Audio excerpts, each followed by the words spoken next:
আমি বরাবরই ভাবতাম যেন আমার কাছে বিয়ে হয় এবং সেই ইচ্ছেটাও আমার পূরণ হয়েছিল, কিন্তু কারণবশত আমাকে সেই দূরেই থাকতে হয়। একা একা দিন তো চলে যায়, কিন্তু পুজোর দিনে ঠিক ভালো লাগে না। তাই জন্যই তো সরস্বতী পুজোতে এই যে এখন যাব বাড়ি যাওয়ার জন্য ব্যাগপত্র সব রেডি করে রেখেছি। তোমার দাদাভাই মানে ডিউটি থেকেও চলে এসছে, এখন বেরিয়ে পড়বো, যাবো সেই ট্রেনে। 5টা থেকে ট্রেন আছে, তাই জন্য বাবুও ঘুমিয়েছিল, বাবুকে ঘুম থেকে তুলে 4টা সাড়ে 4টার দিকে রেডি সেডি হয়ে বেরিয়ে পড়লাম। সামনেই মানে টোটো ধরে যেতে হবে স্টেশন। অন্যান্য দিন টোটো পাওয়া যায়, কিন্তু দেখবে যেদিন একটু তাড়াহুড়ো থাকে সেই দিনই যত ঝামেলা। তো যাই হোক, টোটো পেয়ে গেছি। কিছু দূর হেঁটে আসার পর এবার টোটোতে উঠে যাচ্ছি আমরা স্টেশন যাওয়ার সময় বাবু তো বেশ আনন্দেই ছিল, কিন্তু ওই যে বললাম ঘুম থেকে তুলে দিয়েছি, তাই জন্য ওর ঘুমটা ঠিকঠাক কিন্তু পূরণ হয়নি, তাই জন্য টোটোর মধ্যেই ঘুমিয়ে পড়েছে।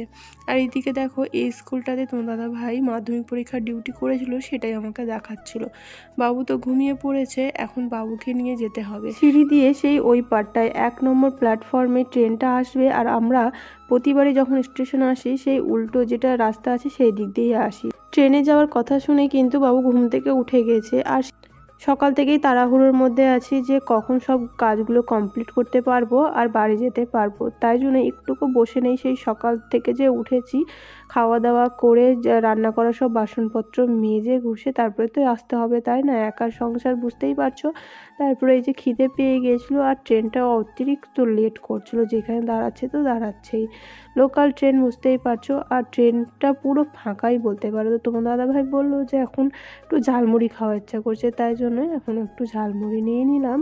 আর এদিকে বসেই ছিলাম। ট্রেনটা সেই নামবে 8:30টার দিকে, আবার সেখান থেকে যেতে হবে বাড়ি, আবার সেই গাড়িতে চাপবো, টোটোতে চাপবো। এখন যেতে প্রায় অনেকটাই, যেতে 9টার দিক মতন বেজে যাবে। তো আমরা ফাইনালি বাড়িও চলে এসেছি, বাবার বাড়ি এসেছি। আর এসেই বাবু ছানা খেতে বসেছে। ছানা, দুধ, দই এগুলো কিন্তু বাবু খেতে ভীষণই পছন্দ করে। তো এই যে ছানা খেতে বসে গেছে, আর এই যে আমি নিয়ে বসেছি ভাত।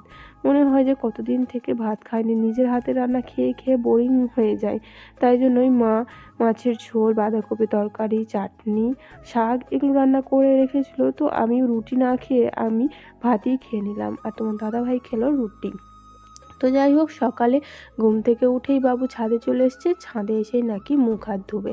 তো ওই যে মুখ হাত ধুইয়ে দিচ্ছিল বাবুকে। এরপর খাওয়া দাওয়া করে বাবু সেই ছাগলের বাচ্চাগুলোকে নিয়ে খেলাধুলা শুরু করলো। ছাগলের বাচ্চা কী যে ভালোবাসে ও, বলার নেই। সেই ছাগলের বাচ্চাকে ধরে আনছে আর এই ঘাস পাতা সব খাওয়াচ্ছে। এদিকে সেই সকাল থেকেই বায়না ধরেছে মাসির বাড়ি যাবে। দিদির বাড়ির কাছে একটা বিয়ে আছে, তাই জন্য দিদি একটু ব্যস্তই আছে, ওদের বাড়িতে অনেক লোকজন। তাই জন্য বাবু ভাইকেই ডেকে নিয়ে এসছে বাড়ি থেকে খেলার জন্য। আর এই শুরু করে দিয়েছে দাদুর দোকানে চকলেট, বিস্কিট সব মিলে 2 ভাই মিলে খেতে বসেছে এখন। আর দুপুর থেকে সেরকমভাবে কোনো ভিডিও করিনি। আমার এই ভিডিওটা না সরস্বতী পুজোর দিনের আগের, এডিট করতে অনেকটাই দেরি করে ফেললাম বন্ধুরা। তোমরা একটু দেখে নিও কষ্ট করে, কালকে দিব আমি সরস্বতী পুজোর ব্লগ। তো যাই হোক, সন্ধ্যের দিকে মা জিজ্ঞেস করলো রুটি খাবি না লুচি। তো ওই যে রুটি তো ডেলি খাই, তো বললাম যে একটু লুচিই করো। তাই জন্য মা এই যে আটা মাখতে বসেছে এখন। কালো জিরা, লবণ, চিনি, সাদা তেল এইসব দিয়ে ভালো মতন করে আটাটাকে মেখে নিয়েছে। আর আজকে যেহেতু মঙ্গলবার, মানে সরস্বতী পুজোর আগের দিন তো মঙ্গলবার ছিল, আর আমাদের বাড়িতে পুরোটাই একদম নিরামিষ হয়, তাই জন্য এই লুচির সাথে ডাল করলো। ছোলার ডালটা প্রেসারে সেদ্ধ করা হয়ে গেছে। এরপর তেলের মধ্যে শুকনো লঙ্কা, তেজপাতা, গোটা জিরে আর গোটা গরম মশলা দিল, আর দিল আদা বাটা দিয়ে এটাকে ভালো মতন করে কষিয়ে নিয়ে দিয়েছিল জিরে গুঁড়ো। কি সুন্দর হয়েছিল ডালটা, নিরামিষ ডাল, বেশ সুন্দর লাগে কিন্তু খেতে। এরপর পরিমাণ মতন লবণ আর হলুদ দিয়ে সেদ্ধ করা ছোলার ডালটা দিয়ে দিলে ব্যাস রেডি ছোলার ডাল। তোমাদের কাদের কাদের ছোলার ডাল দিয়ে লুচি খেতে ভালো লাগে অবশ্যই কিন্তু আমাকে কমেন্ট করে জানাবে। তো যাই হোক, আর শেষে একটু চিনি, মিষ্টি মিষ্টি ডাল কিন্তু ভীষণ ভালো লাগে। ছোলার ডালটা তো করা কমপ্লিট হলো, এখন ভাজা হবে লুচি। আটাটা তো আগেই মাখা হয়েছে, আর খাওয়ার সময় না আমাদের বাড়িতে মানে লুচিটা ভাজা হয়, লুচিটা আগে থেকে ভেজে একদমই রাখা হয় না, গরম গরম ফুলকো ফুলকো লুচি আর সাথে ডাল। তো যাই হোক, এই যে মা মানে বেলছিল, আর এদিকে আমি এক এক করে ভাজছিলাম। আর প্রত্যেকটা লুচি যা ফুল ছিল তোমরা তো দেখতেই পাচ্ছ।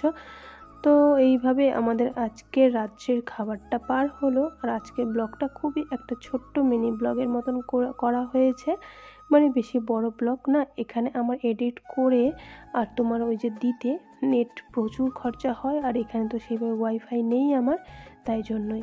তো যাই হোক, আজকের ব্লগটা তোমাদের কেমন লাগলো অবশ্যই কিন্তু কমেন্ট করে জানাবে। ততক্ষণে ভালো থেকো, সুস্থ থেকো, টাটা।